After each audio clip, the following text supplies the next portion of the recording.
하나님 말씀 사도행전 2장입니다.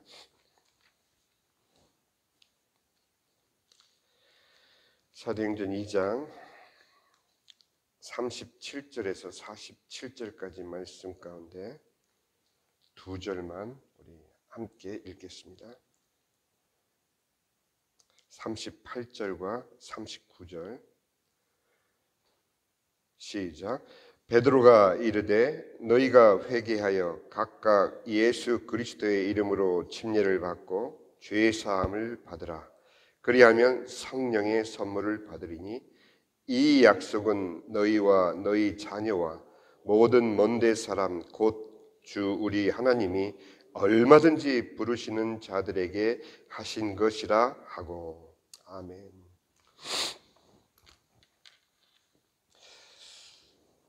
사실 사도행전에 대한 기독교 신자들의 관심은 아마 첫째는 방언일 것입니다. 그리고 또 한 번 설교에 3,000명이 회심한 베드로의 설교일 것이고, 또 성전 미문에 앉아있던 안진뱅이를 일으킨 베드로와 요한의 이야기가 아마 모든 기독 신자들의 관심을 초점이 될 것입니다. 그런데 저는 이 사도행전의 시작이 다름 아닌 전도의 열매로부터 시작된다라는 것을 제가 보고 너무 큰 은혜를 받았습니다. 데오빌로여라는 단순한 호칭이 사실은 누가복음의 수신자였던 데오빌로 각하의 달라진 호칭이었기 때문입니다. 누가는 누가복음을 통해 예수 그리스도를 믿고 구주로 영접한 하나님의 자녀가 된 데오빌로, 그 시대에 살았던 그 데오빌로가 저와 똑같은 신분이 되었다는 것이 얼마나 큰 축복인지, 데오빌로에게 복음이 어떻게 전파되고 있는지를 증언하고 있는 이 사도행전의 내용, 그리고 가장 중요한 사도행전의 주제가 바로 다름 아닌 예수님이 승천하시기 전에 우리에게 남겨주신 사도행전 1장 8절 말씀, 우리가 너무도 잘 알고 있는 말씀이죠. 우리 한번 다 같이 한번 그 말씀을 찾아볼까요? 사도행전 1장 8절. 오직 성령이 너희에게 임하시면 너희가 권능을 받고 예루살렘과 온 유대와 사마리아와 땅끝까지 이르러 내 증인이 되리라 하십니다. 물론 여러 가지로 해석이 될 수 있겠지만 4개의 복음서를 통해 예수님을 믿는 자는 증인이 될 수밖에 없다라는 것을 전제로 한다면, 사도행전을 시작으로 계시록까지의 제자들의 그 증언의 열매는 우리가 모든 제자와 같이 되기를 원한다고 하지만 그들의 인생의 끝은 모두 순교였다는 사실입니다. 예수님은 십자가에서 죽으신 지 부활 승천 전까지의 40일 동안 하나님 나라의 크신 일을 말씀하셨고, 성령께서 약속대로 강림하셔서 제자들로 하여금 각기 다른 지방과 나라의 방언으로 다름 아닌 하나님의 크신 일을 말하게 하셔서 천하 각국으로부터 와서 예루살렘에 머물러 있던 사람들에게 하나님의 크신 일, 무엇일까요? 즉 예수님의 죽으심과 부활, 승천하신 십자가 구원의 복음을 순식간에 전파시키신 것입니다. 예루살렘을 떠나지 말고 기도로 약속하신 성령님을 기다리게 하시면서 성령 강림의 첫 복음 전파의 시작점으로 삼으신 이유가 사도행전 2장 5절에 잘 나와 있습니다. 왜 예루살렘을 떠나지 말라고 하셨는지, 사도행전 2장 5절에 보니 그때 경건한 유대인들이 천하 각국으로부터 와서 예루살렘에 머물러 있더니, 다 모으신 거죠. 성령님의 첫 사역이 다름 아닌 제자들을 통한 복음 전파였다라는 것을 성경은 말해주고 있는 거예요. 우리의 초점은 신비한 방언, 불의 혀같이 갈라져서 각자에게 임하는 성령의 강림의 현상, 이런 거에 우리의 초점이 맞춰져 있는데 주님은 주님의 일을 하셨던 것이죠. 천하 각국으로부터 모든 사람들을 예루살렘에 불러 모아놓고 한 방에, 우리의 표현으로 얘기하면 한 방에 방언을 통해서 그들에게 하나님의 크신 일을 전파하신 것이 성령 강림의 첫 사역이셨던 것이죠. 시선을 어디에 두느냐에 따라 우리는 성경을 다르게 읽고 있는 것이죠. 11절에 보니 그레데인과 아라비아인들이라 우리가 다 우리의 각 언어로 하나님의 큰 일을 말함을 듣는도다. 요즘처럼 고린도 방언이니 사도행전 방언이니 이렇게 분류하지 않았어요. 복잡하지 않았어요. 그죠? 천하 각국에서 모인 사람들이 알아들을 수 있는 방언을 주님께서는 순식간에 제자들을 통해서 하나님의 하신 크신 일을 모여든 그 사람들에게 전파하시기 위한 것이 방언의 목적이었다는 사실. 그런데 지금까지 우리는 성령 강림의 현상에만 모든 초점을 맞춰왔고 오늘날까지도 성령 충만의 목적이 복음으로 거듭난 신자들을 통한 복음 전파인 것을 우리는 찾아볼 현장이 없는 거예요. 아, 그랬구나. 성령이 이렇게 임하셨던 이유가 그것 때문이었구나. 알 수 있는 전도의 현장이 우리 삶 가운데 전무했었던 것이죠. 신비 체험과 현상의 영적인 환각 상태, 그거를 추구하는 그릇된 신비주의의 유행 아니면 완전히 철저히 기독교의 신비를 부정한 채 인본주의 사색과 사상과 상념을 섞어서 만든 인간의 종교의 바벨탑, 이 양면이 대립할 뿐으로 오늘날 기독교가 저를 포함해서 모든 신자들이 정말 성령 하나님께서 이 땅에 오셔서 간곡히 그 자녀들을 통해서 하시고자 하는 일이 무엇인지를 찾지도 않았고 찾을 현장도 없었고 우리와 함께 하시는 임마누엘의 축복이라는 것의 진정한 의미도 우리의 현실 가운데서 우리는 체험하고 살지를 못해왔던 것이 사실 아닙니까? 성령님이 함께하는 신자와 성령님이 함께 하시지 않는 종교인의 분별은 우리가 분별해서가 아니라 로마서 8장 9절에 분명히 나와 있습니다. 만일 너희 속에 하나님의 영이 거하시면 너희가 육신에 있지 아니하고 영에 있나니 누구든지 그리스도의 영이 없으면 단호합니다. 성경은 그리스도의 사람이 아니라 평생을 교회 다녔는데요. 목사 장로로 은퇴해서 이제 주님 배울 날만 기다리고 있는데요. 그런데 성경의 분별은 명확합니다. 내 영이 네 안에 있느냐? 우리는 교리적으로 하나님의 성령이 내 안에 있다라고 스스로 믿고 있을 수 있습니다. 그렇다면 성령이 나와 함께 하신 삶의 증거는 무엇일까? 제가 모든 성경 말씀의 방향을 전도로 몰아가는 것이 아닙니다. 정말 우리가 이 아침에 신자들뿐만 아니라 우리 사역자들의 마음 가운데 정녕 우리를 움직이게 하고 있는 원동력이 무엇이었을까? 지금까지 내가 받은 교육이었을까? 내가 몇십 년을 교회 생활을 해오면서 익혔던 종교 생활일까? 아니면 정말 내 안에 나와 함께 하셔서 주님이 나로 하여금 가만히 있지 못하게 내 삶을 주관하시고 그 주님의 주관대로 나는 순종했던가? 늦지 않았습니다. 이 말씀이 불편하실 수도 있겠지만 저 스스로를 포함해서 모든 기독 신자들이 온전한 복음을 회복해야 된다는 것은 어떤 명제가 아닙니다.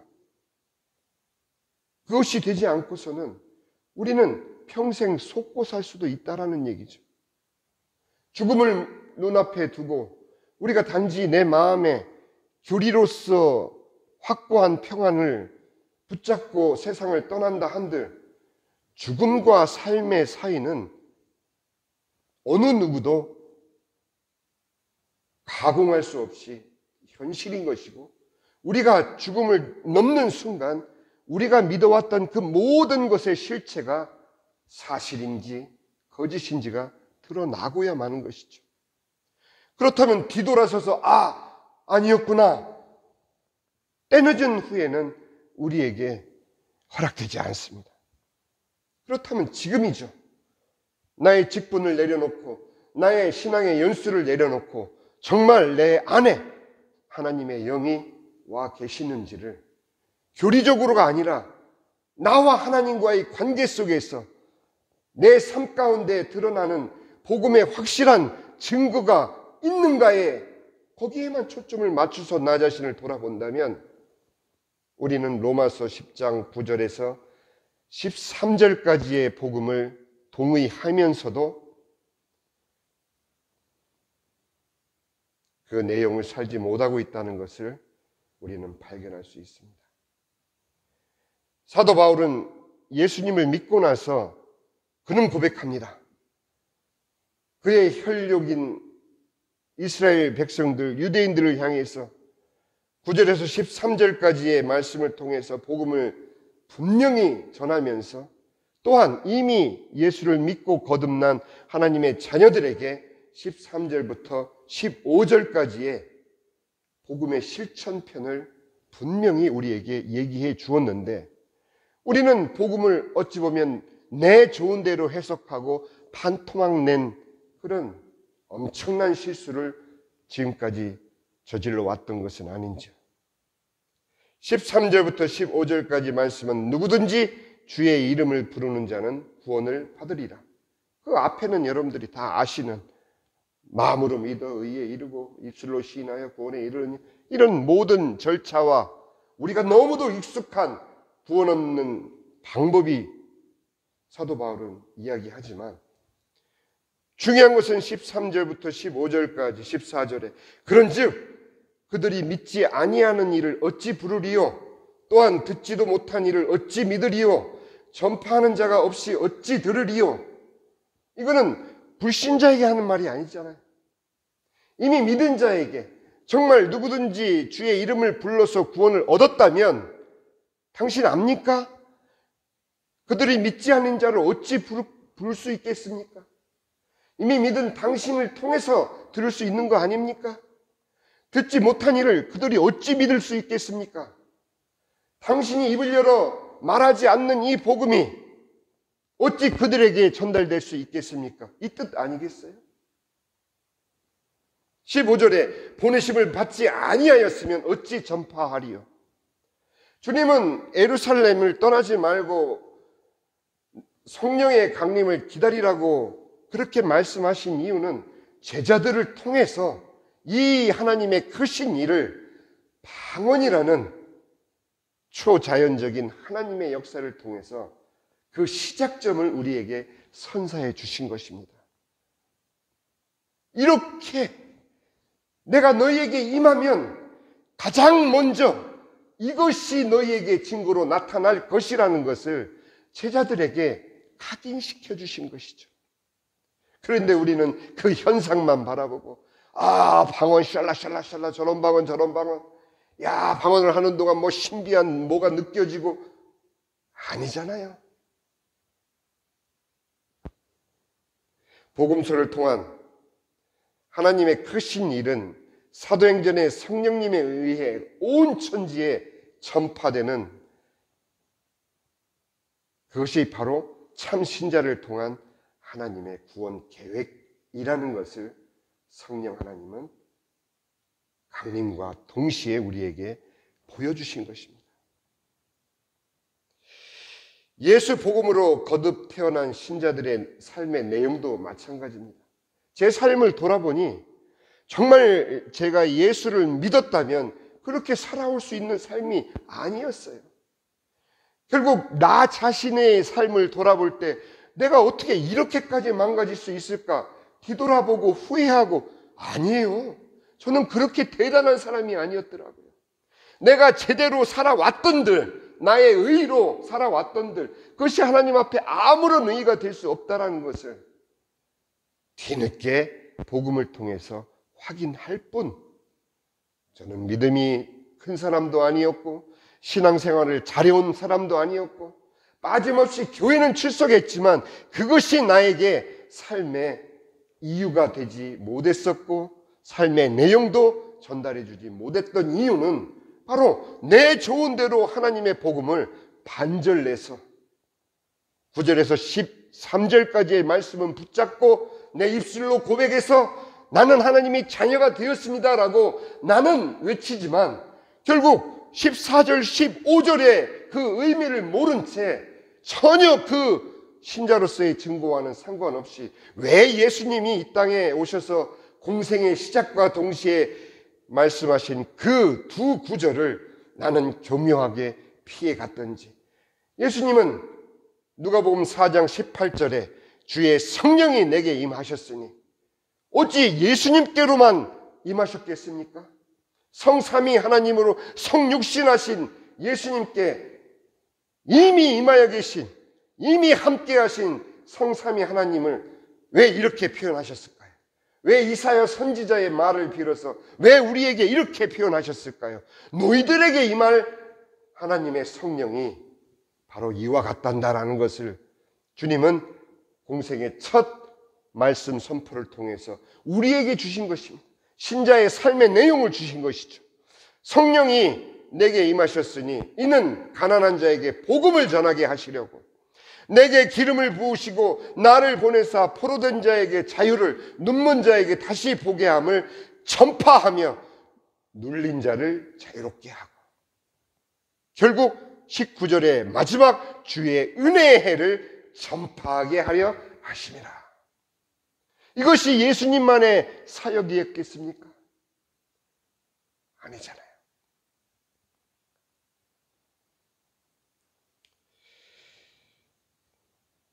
가난한 자에게 복음을, 저는 이 말씀을 이미 믿은 자로서 안 믿는 자에게 복음을 전하라는 것으로 그렇게 알았는데 아니더라고요. 제가 가난한 자, 복음을 소유했다면 나는 어느 것도 세상에 비교할 것 없이 가장 소중한 하나님의 그 크신 일을 내 인생에 담고 살아갈 수 있었을 텐데 항상 비교되고 항상 궁핍하고 심적으로 항상 눌리고 내 스스로에 갇혀있고 나의 상처에 갇혀있고 나의 그 모든 열등감에 짓눌려 있고 그게 나였더라고요. 아, 그러셨구나.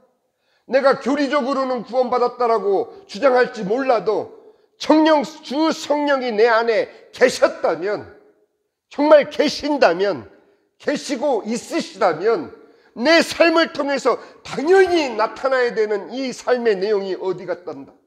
어디 갔었던가? 목사라고 이 삶의 내용을 가지고 계십니까? 신자라고 이 삶의 내용을, 이렇게 높은 기준의 삶을 어떻게 우리가 살아갈 수 있겠느냐? 아니죠. 성령이 임하시면, 그러니까 우리의 노력으로 그렇게 살으라고 예수님이 말씀하신 것이 아니라 성령이 너에게 임하시면 너의 삶의 내용이 이것이란다. 우리는 어디에서 우리 스스로가 신자인 것을 확인받을 수 있겠습니까? 내 마음 가운데 꽉 차 있는 이 세상의 욕심, 내 마음 가운데 꽉 차 있는 나의 자만심, 어떤 틈도 비집고 성령께서 하실 일을 우리는 억압하고 있었고, 오늘 본문의 37절에서 47절까지의 증거, 정말 성령이 오셔서 우리의 삶에 함께 계신 그 증거가 바로 오늘 본문인 것입니다. 모든 것으로부터 누임을 받는, 어디 교회가 그렇게 쉽게 유무상통할 수 있겠습니까? 네 돈 내 돈 없이 정말 이단이 아니고서는 나의 경제권을 교회에 바칩니다 서약하면서 공동체를 형성하고 사는 그런 몇몇의 집단들이 있었겠지만, 왜? 그 근거는 바로 이 말씀이기 때문에 이 사도행전의 이 말씀을 근거로 우리도 한번 이런 공동체를 한번 만들어 보자, 우리도 한번 이렇게 해보자. 아니죠. 성령이 임하시면 너의 삶의 내용은 이것이고, 너의 기준은 바뀔 것이고, 너의 신앙생활은 네가 심호하는 교회의 내용은 이것이 될 것이다. 다 노임을 받잖아요. 한번 볼까요? 다. 그 당시에 분명히 나눠졌던 신분이 교회 안에 들어오면 형제 자매로 다 통일됩니다. 가난하고 부하고 그 기준이 다 무너집니다. 다 주님 앞에, 교회 앞에 내어놓고 필요한 자를 위해서 기꺼이 드려지는 자신의 재산에 대해서 어느 누구도 아까워하지 않았어요. 저는 처음에 이 다음에 이제 일어난 일이지만, 아나니아 삽비레아가 뭐 그렇게 큰 죄를 졌다고 하나님 그 불쌍한 부부를 그 자리에서 죽입니까? 아니거든요. 성령을 빙자해서 장난을 쳤거든요. 우리 아닙니까?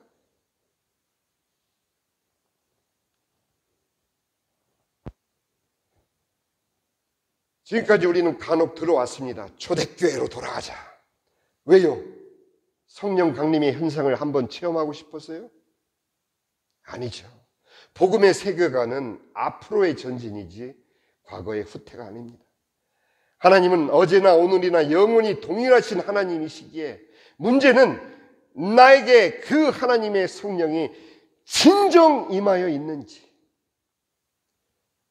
나밖에 모르는 그 사실, 내 아내도 내 자식도 내 삶의 증거를 통해서 유추할 뿐, 정녕 내 안에 그 성령이 와 계신지의 여부는 나밖에 모르는 것이에요. 나조차도 모르는 것이에요. 내가 그 죽음의 사선을 넘는 순간 정녕 나와 함께 하셨구나라는 것을 주의 얼굴을 대할 때 비로소 확인받을 수 있기 때문에, 사는 동안의 우리의 삶은 주님이 성령이 임하시면 이러한 일이 일어난단다라고 말씀해 주신 이 증거밖에는 우리가 확인할 길이 없게 되는 것입니다.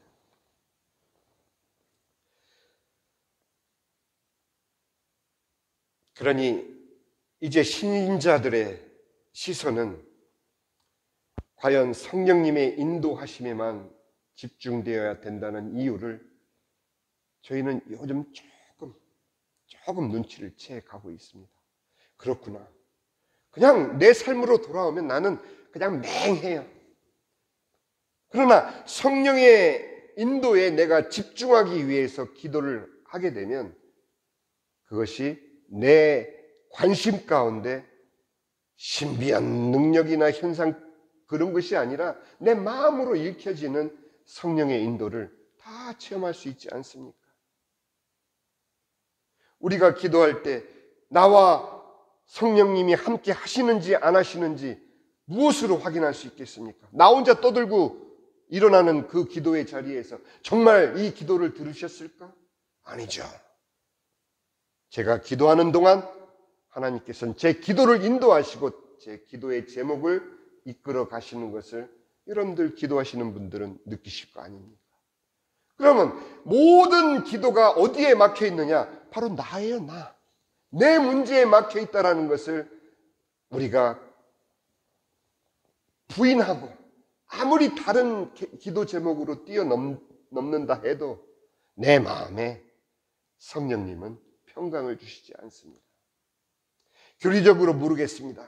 이렇게 저렇게 따지면 우리는 이럼에도 불구하고 성령님이 내 안에 계신 것을 믿습니다라고 고백할 수 있겠지만, 오늘 우리가 본 이 본문 말씀을 통해서 보면 이런 일이 우리에게 일어나고 있지 않고 있지 않습니까? 어떤 교회가 정말 니거네 것 없이 모든 것을 다 주님 앞에 내어놓고 이렇게 유무상통할 수 있는 그런 현장이 어디 있습니까? 이단들이 아니고서는. 그렇다면 돌아봐야 한다는 것이죠. 이 현상으로 돌아가기 위해서 무슨 제도를 고치고 뭐를 고치고 이게 아니지 않습니까? 정말 내게 성령이 와 계신지를 물어봐야 된다는 말씀이죠. 성령 하나님, 이제 결론으로 우리 에레미야 45장 4절 5절 두 구절을 제가 읽어드리겠습니다. 45장 4절 하반절에 보라, 나는 내가 세운 것을 헐기도 하며 내가 심은 것을 뽑기도 하나니 온 땅에 그리하겠거늘. 이번 총회에 가서 마지막 날 SBC 부총회장님의 간증이 섞인 설교를 통해서 받은 말씀입니다. 하나님의 슬픔. 하나님이 세우셨으나 하나님이 뽑을 수밖에 없는 현실이, 그 현실의 이유가 나와 하나님이 함께하지 않을 때는 어쩔 수 없다는 것이죠. 정녕 내가 하나님이 나와 함께 하시는 것을 내가 믿고 살아왔다면은 내가 하는 모든 것을 통해서 주님은 영광 받으실 수 있기 때문인 것이죠. 45장 5절에는 내가 너를 위하여, 너희가 너를 위하여 큰 일을 찾느냐? 그것을 찾지 말라고 경고하셨습니다. 보라, 내가 모든 육체에 재난을 내리리라. 어떤 육체요? 아까 말씀 우리가 보지 않았습니까? 그리스도의 영이 없으면 그리스도의 사람이 아니니라. 왜? 영이 없는 자는 육체가 될 수밖에 없기 때문에. 그래서 그러나 내가 가는 모든 곳에서는 내가 너에게 네 생명을 노량물 주듯 하리라. 여호와의 말씀입니다. 성경은 너무도 분명하게 우리에게 그 기준을 알려주고 계십니다. 성령이 함께 한다면 네가 도모하는 모든 일 가운데 내가 함께하며, 성령이 함께하지 않는다면 네가 그 어떤 큰 그림을 그리고 어떤 노력을 쏟아서 어떤 사역을 꿈꾼다 할지라도 내가 허물리라. 이것이 하나님의 경고. 그러나 만일 성령이 내게 임하시면 너의 삶은 이럴 것이며 나는 네가 가는 모든 곳에 내가 너에게 너의 생명을 노량물처럼 주듯 하리라. 전장에서 이긴 장수에게 주어진 선택권, 모든 것입니다. 눈에 보이는 모든 것대로. 그는 이미 그의 욕심으로 그것을 원하는 것이 아니기 때문에 성령이 그 안에 계셔서 성령이 원하시는 바대로 그가 원하는 모든 곳에 내가 너와 함께하고 그것을 너에게 주리라. 그것이 우리 주님의 약속이었던 것이죠. 이제 우리는 더 이상 주님의 이름과 사역을 명분으로 이용해서 우리 자신을 위한 큰 일을 찾지도 도모하지도 맙시다. 그것은 육체의 사람이 추구하는 육체의 일일 뿐 하나님의 일이 아닌 것을 우리는 분명히 이제는 못 받고 신앙생활을 하자는 얘기죠. 모양만 갖추는 것이 아닌. 자, 이제 우리